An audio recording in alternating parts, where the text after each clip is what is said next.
Olá pessoal, meu nome é Carlos Brefori, sou professor de literatura aqui do Colégio Geração Raízes e hoje nós vamos conversar um pouco sobre possíveis hábitos de leitura para esse período de quarentena que nós estamos enfrentando.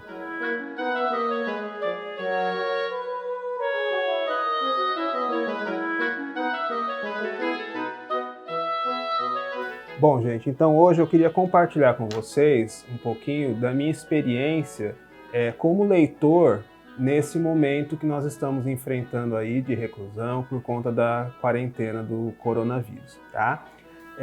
Como que eu organizei a minha rotina de leitura para essas semanas, tá?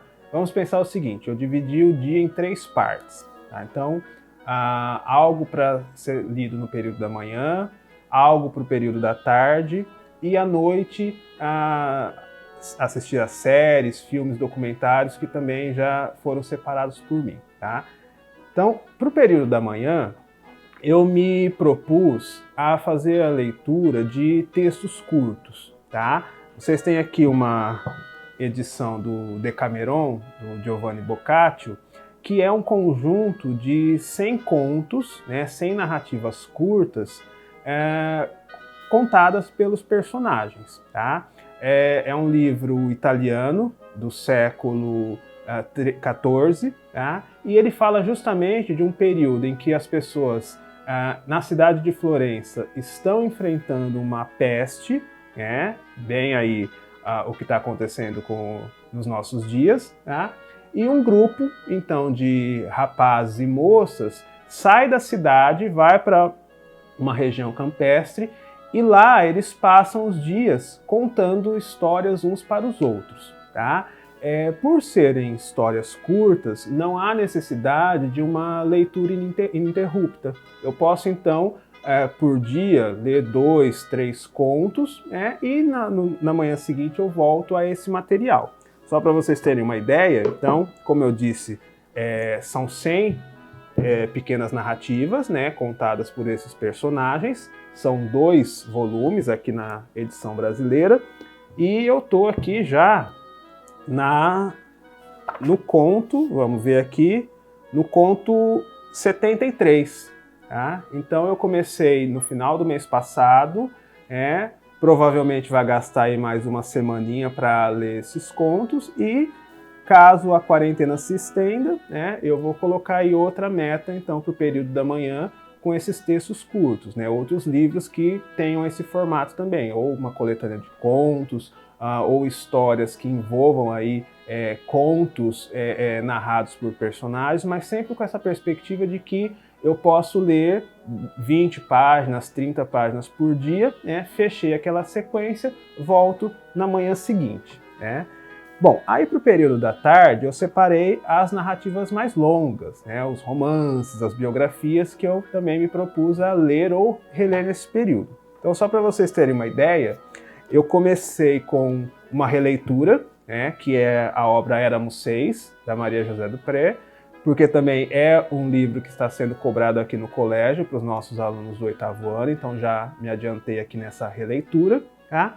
Depois do Éramos Seis, eu li um livro de um escritor francês que eu não conhecia ainda, conhecia só de nome, mas nunca tinha lido nada sobre ele, que é o André Gide. E a obra é Os Moedeiros Falsos, publicada em 1925. Tá? É um romance bastante interessante, em que se discute a questão da própria composição do romance. Então, um dos personagens centrais aqui da narrativa é um escritor, e ao longo dos problemas que ele vai vivenciando aí, do caso dos moedeiros falsos, que é uma história baseada em fatos, ele vai conversando conosco, com os leitores e com os demais personagens, a respeito da proposta de como construir um romance. E é muito interessante que o romance que o personagem escreve dentro de Os Moedeiros Falsos também se chama Os Moedeiros Falsos. Então tem aí um jogo metalinguístico bastante interessante que o autor se propõe. Tá? E na sequência, eu encontrei uma outra obra do André Gide, que é o Diário dos Moedeiros Falsos. Então é um diário que ele escreveu enquanto ele compunha o seu romance, né? Então as ideias que o inspiraram, estratégias narrativas que ele estava buscando, personagens que ele tinha intenção de colocar em cena e depois que ele cortou. Então é um texto bastante interessante porque nos mostra a visão do autor no momento da criação da sua obra. E como que ao longo dos meses, aqui no caso dos anos, né, ele demorou alguns anos para escrever esse texto, como que as ideias vão se modificando e aquela primeira ideia que ele tinha, depois que a gente passa pela leitura e chega ao final do diário, nós percebemos que mudou completamente o sentido da história. Então, artimanhas narrativas, personagens, diálogos que ele queria pôr em cena e que ele foi modificando aí ao longo do tempo. Então, também é uma leitura bastante interessante para quem gosta de conhecer esses bastidores da literatura, da criação literária e da própria teoria literária, porque também aqui ele discute bastante as ideias dele de o que é um romance, né, e como construir esse gênero que é tão marcante aí na cultura ocidental. Né? Depois dessa leitura, eu me propus a ler algumas biografias. Tá? A primeira que eu encerrei foi a biografia do Leonardo da Vinci, né, escrita pelo Walter Isaacson, né, que nos traz aí um panorama da vida do Da Vinci, da produção artística dele e também do período que ele viveu, né, que é o Renascimento italiano. Então nós temos aqui a vida do Da Vinci mostrada a partir dessa perspectiva histórica de o que estava acontecendo na cidade de Florença, que é o berço do Renascimento, depois em Milão, para onde o Da Vinci se muda, Roma, e por fim na França, onde ele acaba vindo a falecer. E ao longo dessa carreira artística, nós vamos tendo aí um panorama da produção artística, da produção científica, dos próprios textos, né, que ele redigiu, embora ele nunca tenha publicado nada em vida.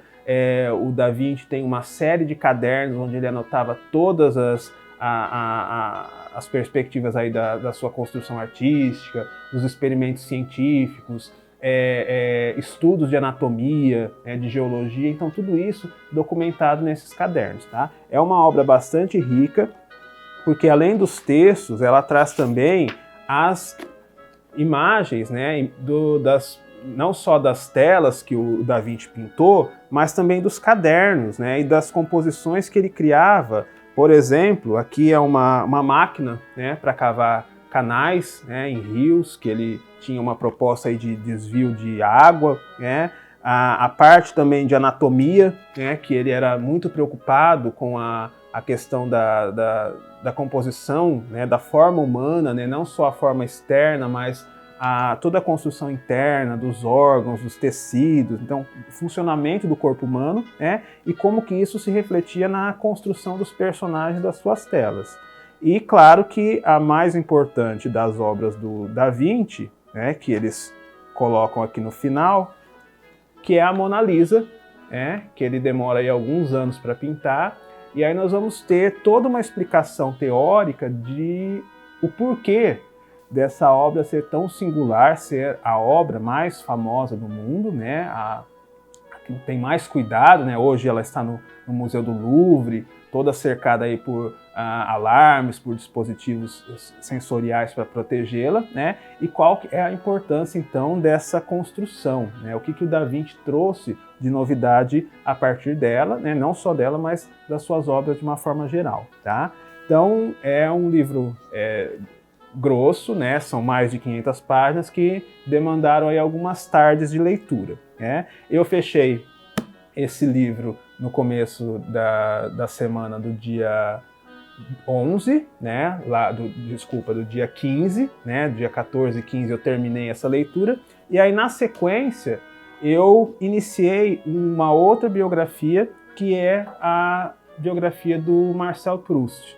Na verdade, é um texto, né? É uma entrevista concedida pela empregada, pela governanta do Marcel Proust, que 50 anos depois, já velhinha, ela resolveu contar como que foi a experiência dos 10 anos que ela trabalhou na casa do Proust. Então o Proust é um dos grandes escritores franceses aí do século XX, escreveu uma obra monumental, que é o Em Busca do Tempo Perdido, são 7 romances, né, sequenciais aí, então é uma narrativa cíclica, que ele começou a escrever, na verdade ele lança o primeiro volume em 1913, um ano antes da Primeira Guerra Mundial, e ele vai trabalhar nos romances subsequentes até a sua morte em 1922. Então a obra tem em torno de 2.500 páginas, e a governanta do Proust, que é a Céleste Albaret, ela conta exatamente esse momento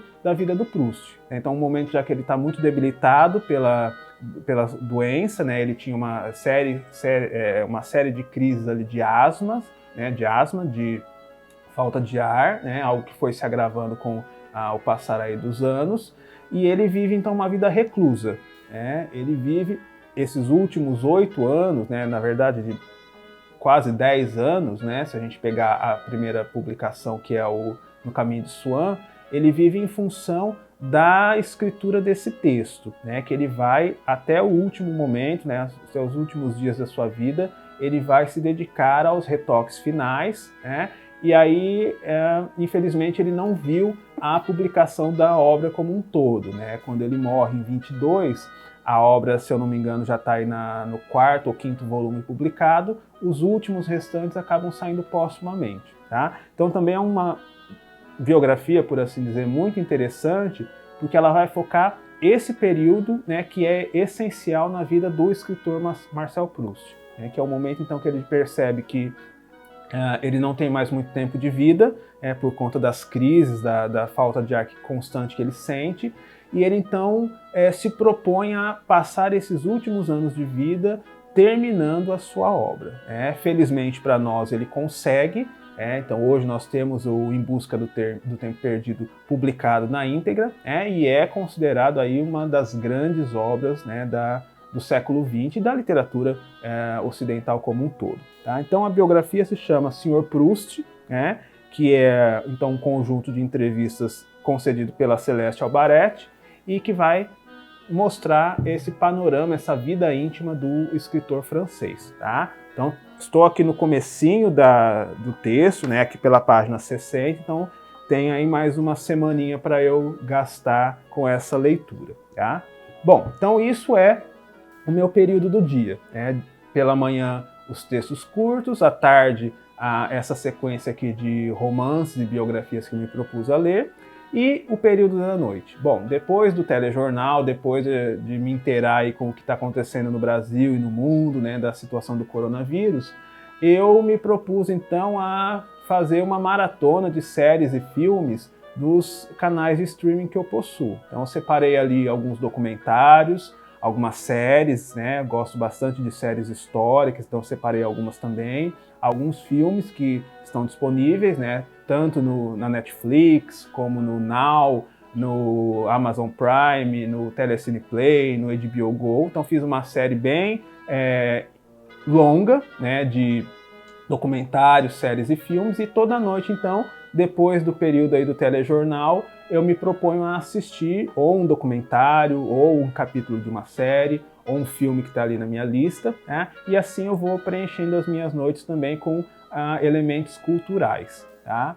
Esses canais de streaming são bastante interessantes, porque eles têm uma variedade de títulos, né? Para todas as idades, para todas as faixas etárias, e as famílias podem se propor a isso também, né? Então dá uma olhadinha ali na classificação etária, né, dos filmes, das séries, né, e fazer uma maratona então de determinados filmes ou de algumas séries que acharem interessante, ou mesmo documentários, né?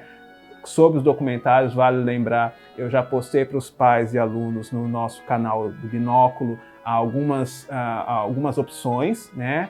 Documentário sobre a história do cinema, que eu já assisti, então bastante interessante, que fala das primeiras produções de Hollywood, do cinema europeu. Postei também para vocês um documentário sobre história da arte, inclusive um dos capítulos é sobre o Leonardo da Vinci, né, e alguns elementos desconhecidos até então que foram encontrados nas suas obras, né? Então o documentário se chama A História Oculta das Obras de Arte, vai mostrar esses bastidores da criação e elementos que os especialistas recentemente descobriram nas obras do Leonardo, do Caravaggio, do Rafael. Então é um documentário que eu também já compartilhei com vocês, e conforme eu for maratonando aí outros filmes, outros documentários, outras séries, eu vou postando também no nosso canal Binóculo para trocar essa experiência com vocês, tá? Então, basicamente, a minha rotina de quarentena tem sido essa, né? Fora o período de descanso, né, de descontração, eu tenho aproveitado esse momento para enriquecê-lo de uma forma cultural, né, que é algo da minha área e que também é algo com que eu gosto de passar o meu tempo, né, que são as leituras, os filmes e as séries, tá? Então, é isso, né? Espero que seja produtivo para vocês. Se vocês quiserem comentar aqui no nosso canal, contar um pouquinho da experiência de leitura de vocês, como está essa rotina de quarentena, como que são os hábitos de leitura, de assistir a filmes e séries em casa, vocês podem mandar os seus comentários aqui. Não deixem de se inscrever e de compartilhar os nossos vídeos aqui do canal, certo? Obrigado e até uma próxima.